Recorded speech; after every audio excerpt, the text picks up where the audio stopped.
도인들의 마을 청학동이 내려다 보이는 지리산 끝자락에 올라야 만날 수 있다는데요. 여기 그냥 살아도 내가 도인이 되겠다 그런 느낌이 금방 싹 들더라고. 아니, 도사님이 사시는 곳처럼 뭔가 좀 신령스러운 기운 그런 걸 좀 느낄 수 있었던 것 같습니다.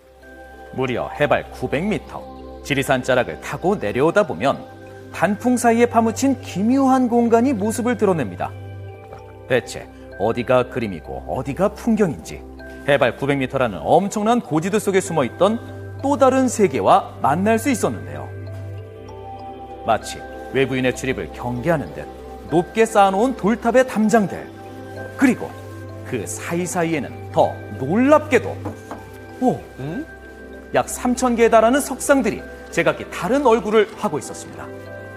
아니 도대체 누가 이 높은 곳까지 이 많은 돌을 옮겨놓은 것도 모자라 수십 미터 높이의 담장을 돌로 쌓은 걸까요?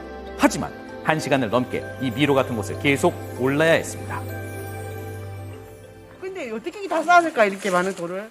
이 돌로 이렇게 쌓여진 거는 정말 어디 전국에 다녀도 이렇게 많은 데는 처음이에요. 누가 했는지 모르겠네요. 그걸 궁금하잖아요. 누가 만든지 아세요? 몰라요. 아까 그 도사님이신가? 그분 어디로 가셨어요? 저기 위로 위로요. 올라가셨어요. 수염도 엄청 기시고 네. 유유히 딱 걸어가시던데요. 우리가 만난 그 누구도 이곳의 주인이 누군지 모르던 그때였습니다. 저희 포스가. 절로 선생님 소리가 나오는 범상치 않은 기운. 혹시 여기 돌을 쌓으신 분이 선생님이세요? 뭐 한 50년 이상 계속 쌓아온 겁니다. 아, 그럼 정말 이곳이 무려 50년간 사람이, 아니 선생님이 손으로 만들었다고요? 하지만 그 시작은 이제부터라는 거. 신화를 바탕으로 만들어낸 조각들이에요. 아, 쌓은 돌탑은 정말 시작에 불과했습니다. 조각은 물론이거니와 길을 닦고 돌을 쌓아 대지 위에 또 다른 공간을 만들어낸 건데요. 정말 대단하네요. 돌로 두 개를 이렇게 받쳐서 접착제를 쓰지 않고 중력만 이용해서 이렇게 만들어낸 거죠. 그런데 받침대로 쓰이는 작은 크기의 돌들은 100번 양보해서 50년 세월 쌓을 수 있다지만, 아니 대체 그 위에 웅장한 이 거대한 바위들은 어디서 구하고 또 어떻게 옮긴다는 걸까요? 꽃갱이로 하나하나 파서 이게 흙을 파내고 그걸 낮추면 이렇게 돌의 형상들이 또 올라가는 거죠. 여기서 판 돌은 저렇게 돌탑을 쌓고 큰 돌들은 이렇게 내가 표현하고 싶은데 표현을 할 수가 있어요. 화전민들이 살다 떠난 텅 빈 부지를 하나둘 사들여 약 130만 평이 됐다고 합니다. 그 안에서 50년간 파낸 돌과 흙으로 지금을 만든 건데요. 표현하려고 하는 전체 이름은 선국, 신선나라, 신선제 나라국자. 그래서 그런지 보이는 모습이 꼭 신선 같으세요. 진정한 신선도는 참나, 참나를 찾아서 사는 사람, 그게 신선이에요. 저기 능처럼 보이죠? 그가 꼭 표현하고픈 마음이 담긴 곳이라고 합니다. 이거 왠지 낯이 익는데요? 이게 이제 하늘에 제사 지내는 제천단이 나오는데 원방각으로 다 돼 있어요. 혹시 오징어 게임 떠올리신 분들도 계셨나요?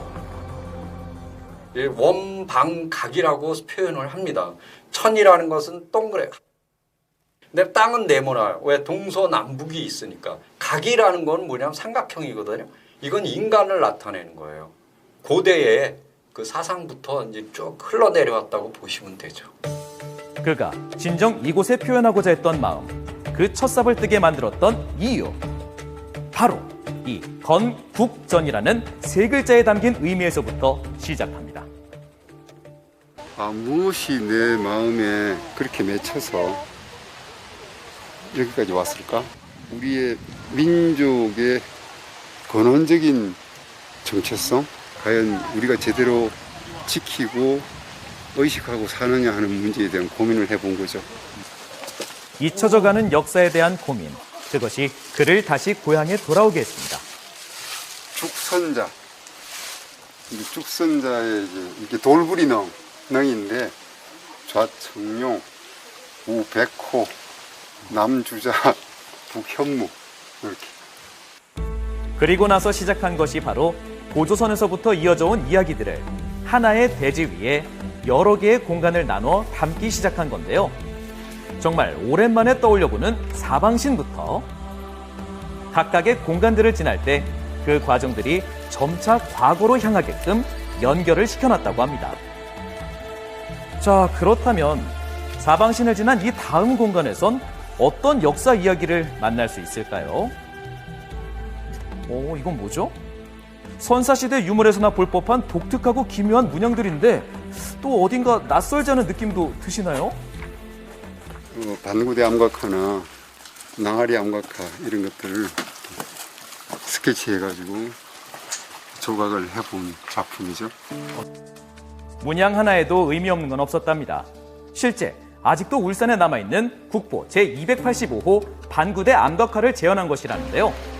역사에 대한 공부 없이, 노력 없이, 세월 없이 50년이 흐른 건 아니었다고 합니다. 그에게도 이곳은 그 시작을 잊지 않으려는 수련의 과정이었다는데요. 이런 식으로 이렇게 50년 동안 싸우신 거예요? 그렇죠. 뭐 이제 여기는 고르기를 하는 거고 또 큰 돌을 쌓는 데가 또 있고. 가장 큰 호수를 만드는데 무려 7년이라는 시간이 걸리기도 했답니다. 그 이유는 호수들의 깊이가 10m를 훌쩍 넘기 때문이라는데요. 여기가 고대 옛날부터 분지예요, 분지. 그래서 물이 솟아올라서 넘쳐요. 그래서 배수까지 신경 쓰며 공과 시간, 비용을 써서 완성했다고 합니다.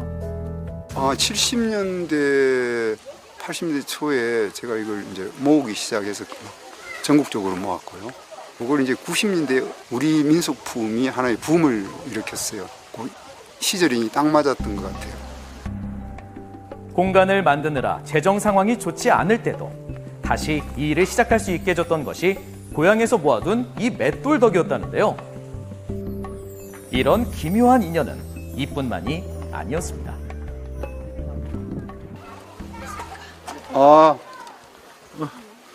언제 오셨어? 잘 다녔습니다. 아내와의 만남이 그런 인연이었습니다. 그래서 국립무용단에서 열심히 춤을 추다가 자유로움을 찾다 보니까 여기까지 오게 된 거죠. 한국 무용을 전공한 아내가 지금의 남편을 만나 부부의 연을 맺게 된 것도 바로 이곳에서 그가 제사를 지내던 날 보게 된 이 모습 때문이었다는데요.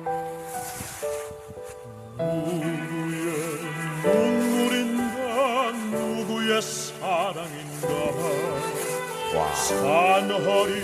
우리 내 신념, 내 의지 하나가 여기까지 왔는데 지금 돌이켜 생각해 보면 한 길을 제대로 온 것 같아. 후회하지 않고. 그에게 역사란 삶 그 자체였으니까 오늘 우린 그를 통해서 역사를 되돌아볼 수 있지 않았을까요?